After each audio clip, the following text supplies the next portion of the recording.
Today on the Prime People podcast, we have Kim Winstone. She's been in the business for 40 years and knows exactly what's required to sell a home for top value. She's an expert negotiator. She's personable, proactive, and very, very professional. I met Kim through one of the Prime partners, Scott McGilvery, and we actually did business very shortly after that, and I can tell you she can definitely deliver results.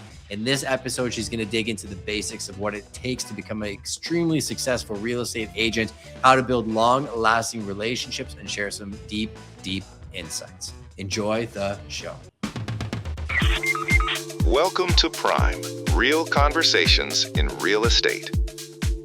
So when I met you actually originally, it's funny, I didn't plan this. I'm wearing my McGilvery Trusted shirt. I should have worn mine. It was at one of Scott's events. I really like interacting with people who are actually doing the thing that they say they do versus what I see online, which is a lot of people pretending that they're real estate agents or pretending that they do something. Meanwhile, they just want to be influencers.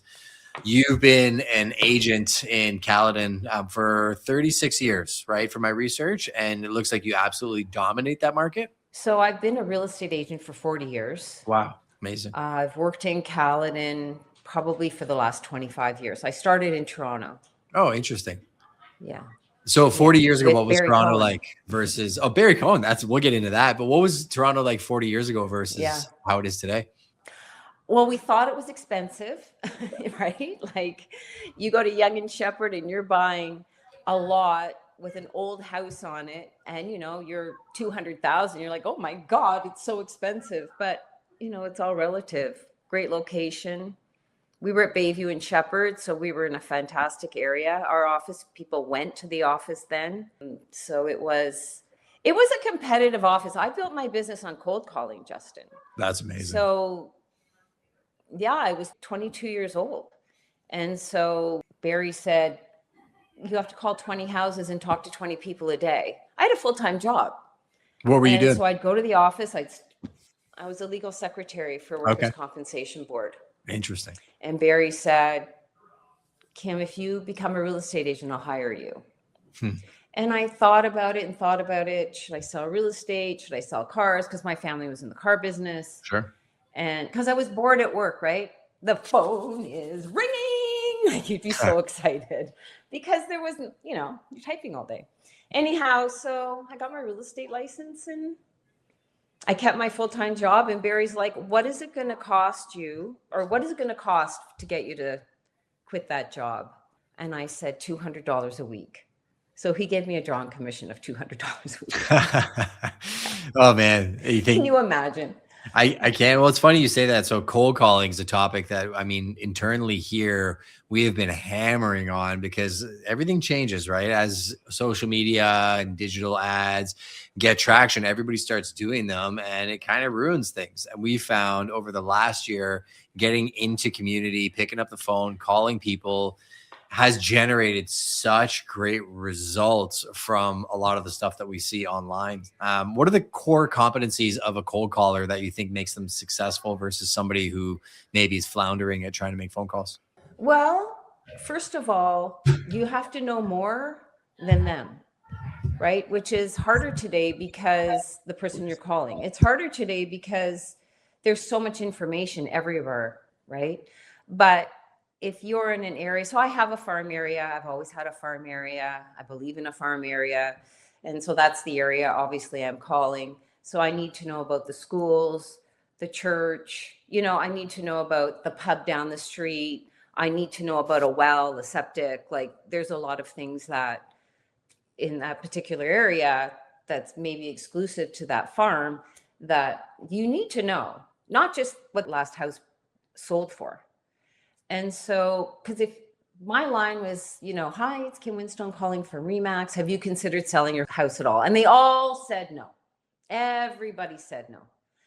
But then I would ask them, do you know that number 4 just sold for this number or that number? And, some people are lovely to you. And if they're lovely to you, they get a big star. And when you're having a bad day, you'll call them first. And some people just don't want to know from anything. That's fine. You don't need to keep pushing them because they're not really in the mood that day. They don't ever get off the list, but they're not your warm and fuzzies neither. And that is how I built my business. Yeah, no, what you said is bang on. So when I'm speaking with my team about prospecting time, which in the real estate world is sitting down and making your calls daily, it's what keeps you employed. If you're not prospecting, and even if you have 5 listings on the go, when you sell those, you're going to come back to having zero business because you're not filling your pipeline. And also on your active listings, it's a way to make sure you're not losing opportunities. Now, the key to that, though, is what do you sell and where do you sell it?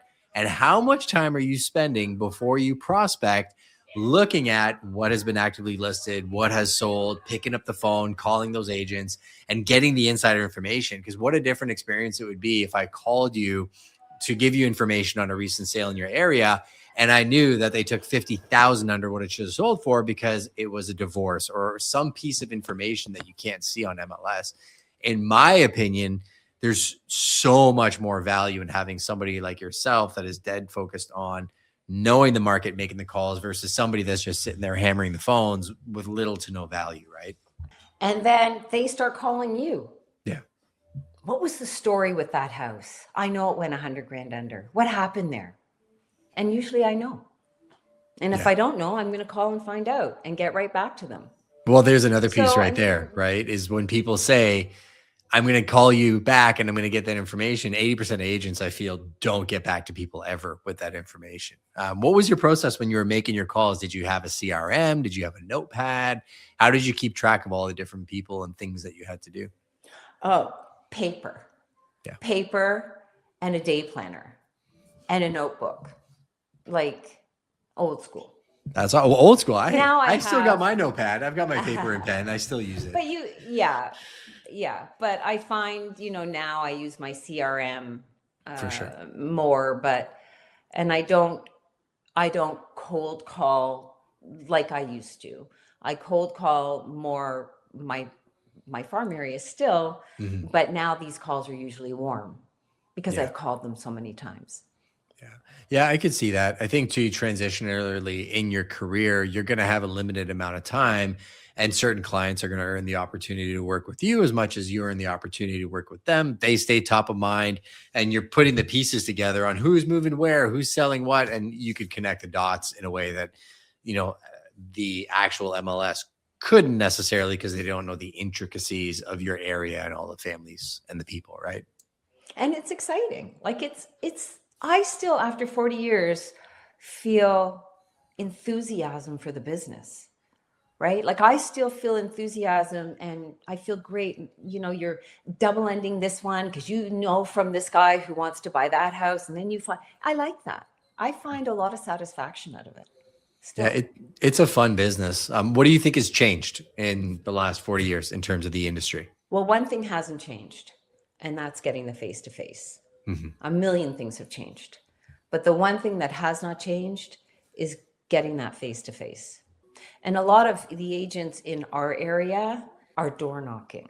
And, they're killing it, door knocking. It's, probably something that I should be doing in my farm area, but I feel it's just never been my thing. So I guess that's one of the things that's changed, because we wouldn't have done that years ago. We would have just gone and tagged houses. We did the just listed and the just sold, right? Yeah. And I would walk myself and do it because that way I could meet people, but I never knocked on their door. Yeah. I didn't want to bother them like that. No, it takes a special kind of person. Ken Purdy, actually, through Sirhan, came down and actually took my crew out to Sunningdale. It's a place we do a lot of business in. And they door knocked for an afternoon. And there's some people that are going to fall into that and be very good at it. And there's other people who aren't. There's people who are good at open houses, people who are good at print, people who are good at digital. Where did you find your cadence, I guess, when you were new in real estate, and how did you fall into something you were comfortable doing? Was it just strictly the cold calling, or were there other aspects of the business that you felt really drawn to?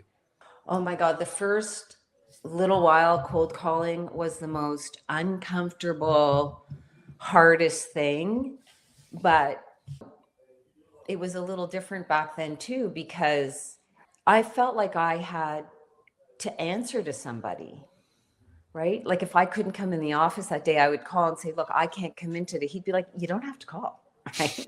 But I really felt obligated, like to succeed there. I was in an office where it was very successful, and we had a board and you put your deals, like you did a deal and, you know, the bell would go, the board, your deal would go on the board. And I liked that. I forget the question. No, it was really just, so you were really good at cold calling. There were other aspects of the business that you probably gravitated towards. How did you figure out what those were, and what parts of the business did you feel drawn to? I really believed in listing to last. Mm-hmm. So I always pushed the listings, and from the listings, you got great buyers. I love that just listed. I love that just sold. Like, we tagged all the houses. I had a little townhouse complex that I worked in because I knew it so well. I grew up there. Mm-hmm. I figured that was my best bet. And then, you know, from that becomes, you know, open houses work back then, because if somebody came into your open house, you owned them, right? There was no buyer agency back then. Everything was for the seller. Mm-hmm. So if they came into your open house, you could double end that house, no matter if they had an agent or not. Very interesting. If they came to your open house and you could prove they were at your open house, that was yours. That's fascinating. And I mean, you look at BC and Quebec, you can't even double end in those provinces based on how it operates in Ontario, right? I still think open houses really do work. Just like I said, cold calls work. I tell my team that, you know, you should be doing minimum 3 a month, you know, take 1 weekend off if you really want to, but they're a great way to get into community, learn how to talk to people and be focused and work. I think there's a big sense of entitlement in the industry where people come with their hands out expecting, well, I've earned this. People should just come and want to work with me. You have to earn the opportunity to work with people these days, I find. I agree. Do you do open houses anymore? I do. Yeah.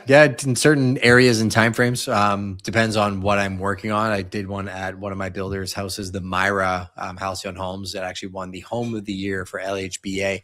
And I really wanted to get, it was really, really cool build. So for that activation, definitely wanted to make an effort too. And when I have listings that definitely need attention, I'll do them. I don't know necessarily how often they need to be hosted at each individual listing anymore. Sometimes I do feel like if you just have a house open every single weekend, there's no urgency for buyers to book a private showing, builder sites included. They just feel like they're open all the time and they never end up coming for a private viewing. I still think that the majority of buyers that are qualified and ready to pull the trigger, they're going to book a private showing, right? They're going to be qualified and they're going to come through, but there's no reason not to make the effort and host open houses, because I think it's a great way to let people come in sometimes that wouldn't have walked into that house previously. And some people will surprise themselves and end up making an offer on the house, right? What about agent open houses? Do you guys do those? We do, yes. We in our pre-listing launch I think pack. they're really... You like them? I think they're really important. Yeah, for sure. Really important. You call every agent you know to get them to go to that open house. Just creates more momentum. Yep. Yeah, I think they're really important.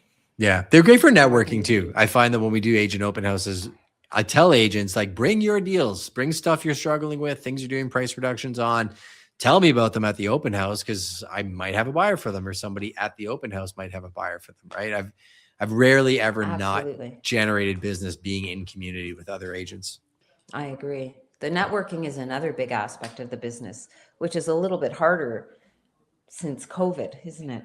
It is. You have to be intentional. I know one of the networks that we're part of with Scott, that's how we met initially, was through one of their events. I missed the one that they just had, and I had FOMO because I saw photos of people that were out there. It was so fun. I saw all the familiar faces, but every time I've been to one of those events, I've left with business, right? I've left with new relationships, new opportunities.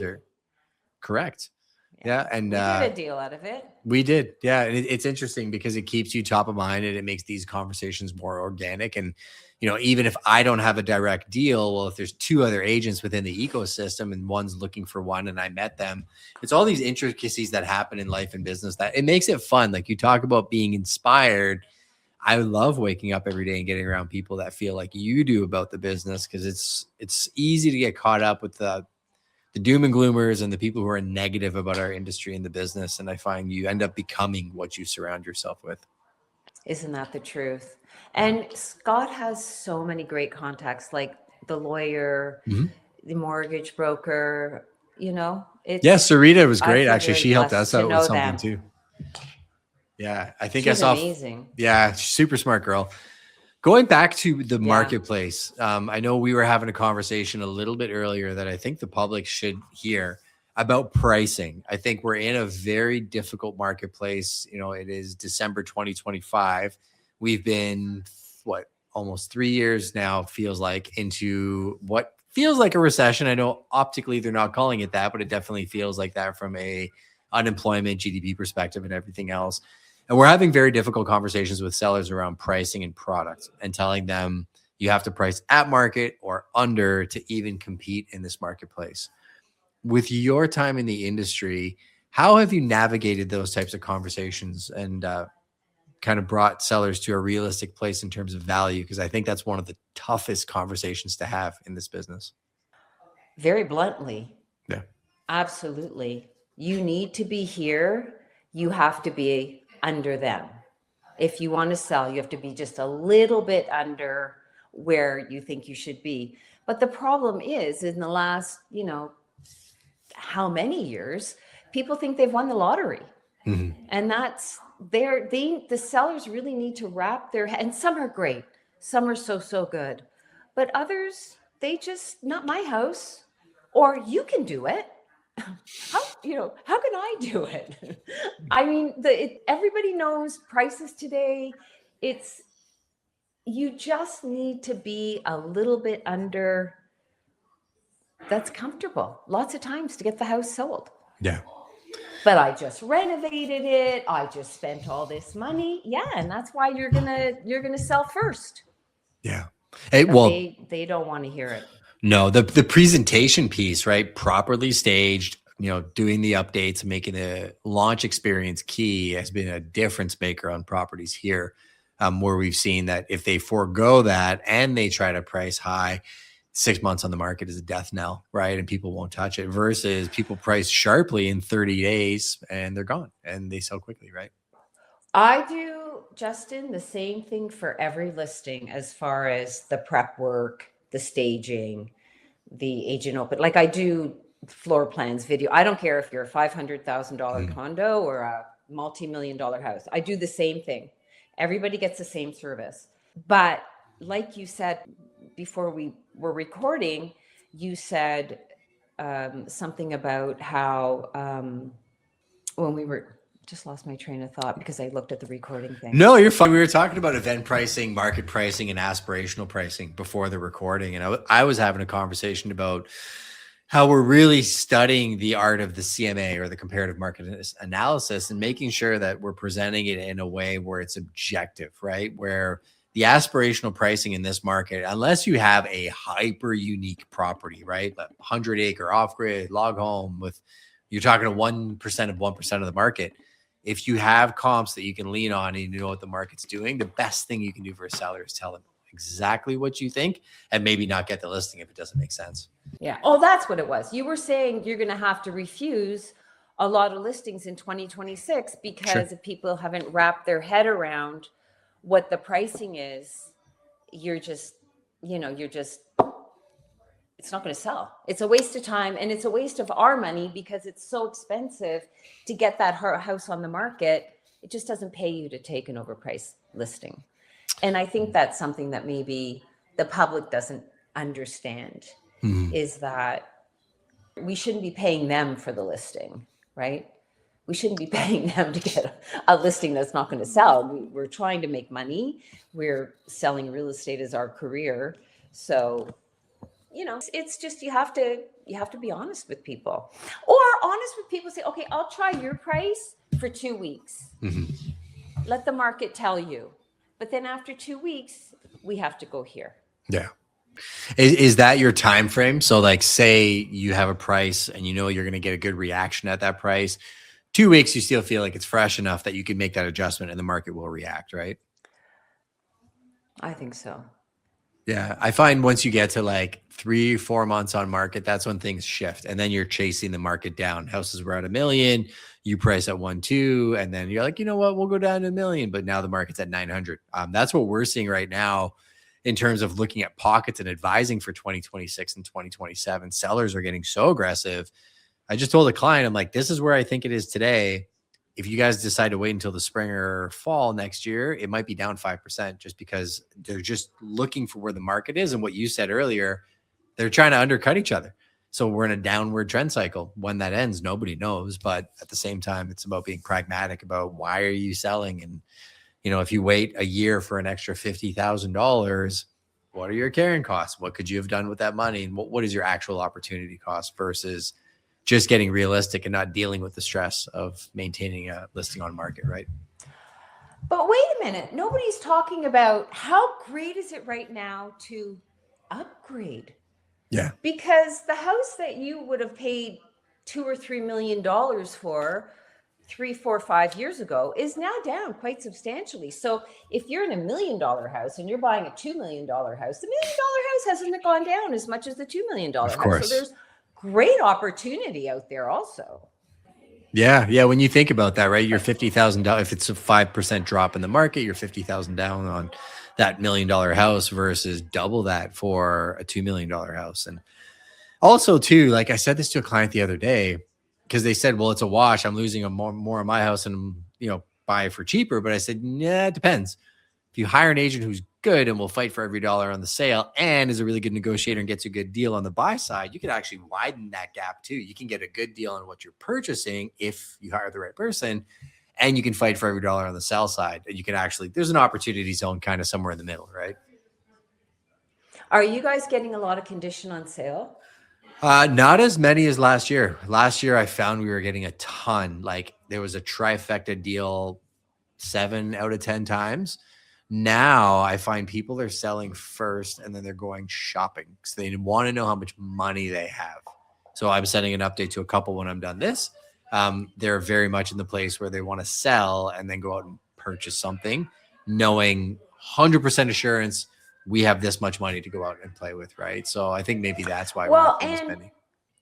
There's a lot out there now. Yeah. So you can go shopping, like you say.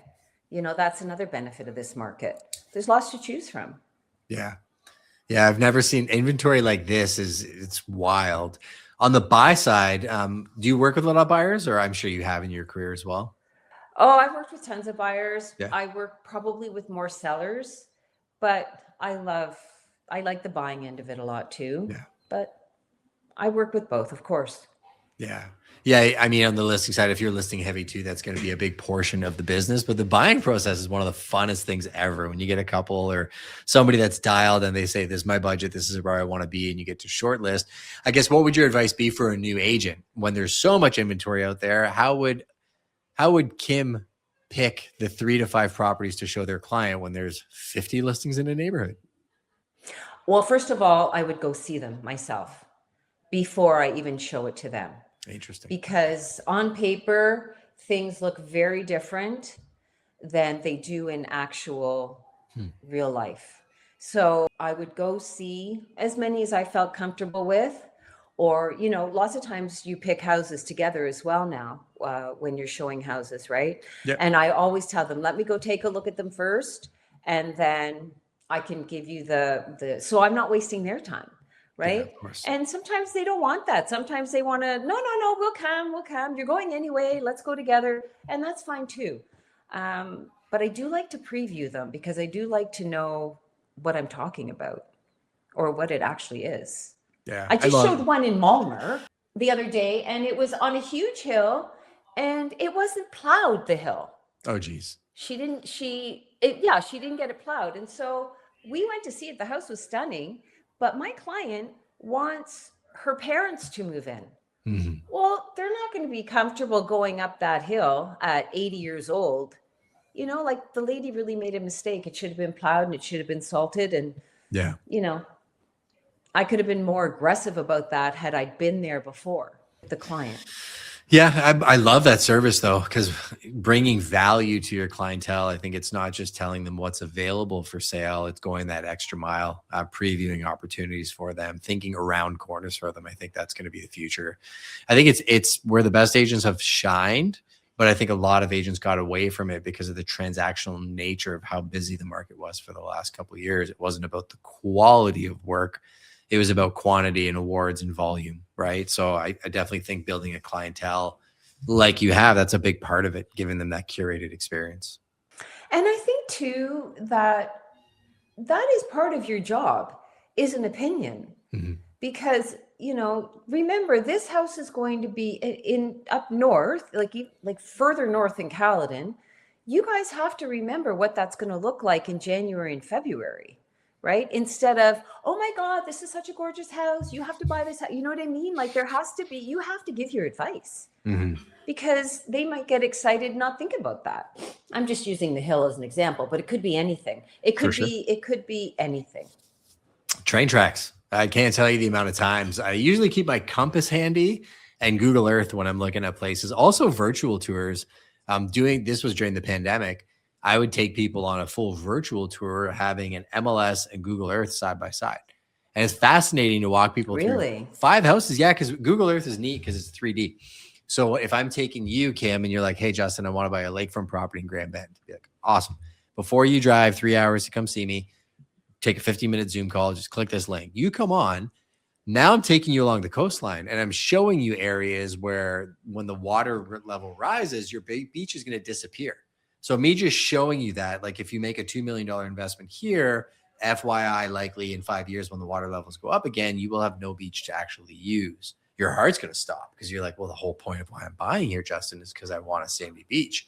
Having a visual tool like that has really helped. And then also like people moving to neighborhoods, showing them that, yeah, this is a great spot, but FYI, there's a train track going right behind your back fence. If you like trains and the noise, great. But just looking around corners for them, I think that's where our value really lies in the industry, right? Absolutely. Like even a condo and having a bad neighbor who, maybe smokes or feeds the pigeons, which, sounds like not a big deal. But if your next door neighbor is feeding pigeons, guess what you have on your balcony? That's right. So there's so many things that people wouldn't even think about that can really make a home unenjoyable. And that's almost our job to try and give them the pros and the cons. If you can. You can. It comes down to relationship, I find a lot of times, especially with buyers. There's an adage. I'm big on that. Yeah. Like understanding what they've told you they wanted versus what they may not even know that they want, because they just think this is the house and this is the area I want to be in, right? And, people don't have to be desperate anymore to take that house. No house is perfect. There's no house perfect ever, I don't think. But they don't have to take one that's very, very less than perfect because they want that area. We've got, like you say, you can go shopping now. Yeah. You can really enjoy the process now and not feel as much stress as it was, for a long time. Yeah. Yeah. I also think now that we're dealing with the other problem, which is paralysis by analysis. There's too much information. How do you cut through decision-making or information fatigue? Because I'm seeing it out there. I mean, everybody's different. I guess we should say that, right? Mm-hmm. Every single person is different. And you have to find their motivation and why they're acting a certain way. Yeah. I was a year buying my last house, a year, because my husband wanted to go to Toronto and I didn't want to be that far away from my farm area. Right. So we were somebody's client. They'd be like, these guys don't know what they want. Right. Mm-hmm. We stayed closer to my farm area. Yeah. But it took a year. How far are you guys from Toronto? How far is Caledon from Toronto? Caledon is about 45 minutes from Toronto. Yeah. Okay. But what we were looking, and I saw Scott the other day. He's like, how do you like where you're living? I'm like, probably should have moved to Toronto. Really? So maybe my husband was right. Yeah. But who knows? I'm stuck here now for a few years, so I'll enjoy it. But we're in the same spot. So like Grand Bend and London are 45 minutes away. London, Port Stanley are like 35 minutes away. And then if I look at our satellite markets, our agents transfer between, right? But it does add up, like in terms of the ability to be flexible. You really, really have to plan and be efficient with your time as well too. But again, we're putting on the hat of looking at yourself as a buyer and how you would navigate that. Sometimes we see it with farms all the time, like actual farms, when people are like, I want to leave the city and I want to live on a farm. I'm like, you kind of like the idea of living on a farm. Do you know what living on a farm actually looks like? Because it's two different things, right? And helping them with that. Yeah. Have you thought of this? Have you thought of that? For sure. And those are great questions. And, I didn't want to travel that 401. Yeah. Even if it was just from the 400 to Yonge Street, I didn't want that. what would happen if I needed to be in Caledon in an hour and I'm in a traffic jam? Like, I just did Nothing you can not do. want to be bothered with that. Yeah. Nothing you can do. And people don't like it when you're late. I don't Yeah. blame them. So I didn't want that stress. But yeah, I think the only thing you can do is just keep asking a lot of questions, because sometimes they don't know either why they're not getting off that fence. Yeah. Yeah. I think that's part of this industry, though, is learning the ability to do that with confidence and empathy as well, too, where you're doing it in a supporting way, because you're a consultant, right? You're somebody that's there to support them and give your opinion and point them in the right direction more than tell them what they need to do. I do a lot of people who are moving down, right? Because they live in estate homes. So a lot of my clients are leaving this estate subdivision, which is my farm area, and they're moving to something less than. And that's tricky. Interesting. Right? Because it's so much more fun on the way up, right? Than on the way down. And even some people that are doing it aren't really ready to do it, but they have to do it. Of course. And so that's a difficult transition for people. Yeah. How do you navigate that? I just did it. Yeah. Right? Well, I just did it. So I have all kinds of empathy. We lived in our house for 25 years. We had 3 acres. We had a pond. We had so much there, and a cottage. So I can tell people, I feel for you. But once you've done it, you're going to be so happy you did it. You just have to wrap your head around it. And I really believe that. Like, to get out from all that work, when you're like, you're younger than me, so your kids are young and you're raising your family and it's busy and it's go, go, go. Once the kids are gone and you have this huge house and this huge property and sometimes a cottage and other, you don't realize how much work it is until it's gone. Of course. So I talk to them about that. Yeah. It's funny. We're in a subdivision where we have very tall trees, and leaves come with tall trees every year. And I was like, we're in this place now because my daughter's in a place where I want her to grow up experiencing this every year. But it's going to come to a point at some point where we'll transition into another phase of life. And then we won't necessarily need the place that we're in right now and not be as attached to it. But I can understand sometimes emotionally there's a lot of things tied up in a home sale or a home purchase, especially if you raised your kids there. That's the place that they grew up. A lot of times that I find is the biggest thing to overcome in terms of helping people get to the decision that they know they want to make, and helping them through that process. It's one of the most fulfilling parts of the job, good, bad, or otherwise. Oh, for sure. Right? Yeah. And they're kicking and screaming, right? Yeah. They don't want to do it, but they've got to do it. And but then they get there and they're so happy. And why did we wait so long? And they got their time back, and they're out with their friends, and they're going to events, and they're doing all the things because they're not spending 3 or 4 hours a week on the tractor, taking care of the property and doing all the things too, right? Got rid of all the boxes. Yeah. All the storage. Boxes they didn't unpack since they got there, that their basement could hold. Like, what do you need that for? Yeah. My stuff. And the husband's like, you haven't opened that box since we moved from England, your stuff. It's still in the basement taped. Rid of my stuff. I keep t-shirts for what reason, I don't know. Usually they're from trips or gifts or stuff like that too. I'm like, I need to just purge once a year, get rid of everything, because eventually you're going to have to get rid of everything. It's about the utility of it. Make a quilt. Yeah. Yeah. My daughter got a quilt actually recently, and she was thrilled with it. But I think that's the fun part of our job, right? Is real estate is art and math. There's a math component to it when it comes to pricing, strategic negotiations, the business of real estate. But there is something beautiful about our industry that doesn't exist in a lot of others. And it's the art of the deal and the art that is in every aspect of what we do beyond just the math, right? And you seem to walk that line where you came up really hammering on the math, but you really look like you've settled into a place in your career where you appreciate the art of this business. I actually love our job, Justin. I mean, it's a little hard right now, but I still love our job because I think I just love people, and I relationship sell. That's a big part of who I am. And, I called a client I hadn't talked to in 15 years. You know how hard that was? That was ridiculous. I didn't talk to that lady in 15 years. Yeah. She was so happy to hear from me. I thought she was going to hang up on me. I know the feeling. She was so happy. You cannot be afraid. And then, year and year go by and you're like, oh, I got to call her. I got to call her. And you call and like, oh my God, it's so nice to hear from you. And I really feel like this business, it's just all about the people. Yeah. It really is. Whether you're another agent like yourself or whether you're a client or a prospective client, I think it's all about just servicing them. Yeah. No, I definitely agree. So speaking to that, before we land the plane here, if you were giving advice to me as a brand new agent, what would your biggest piece of advice be? I think my biggest piece of advice would be get a farm area. Okay. And work that farm area.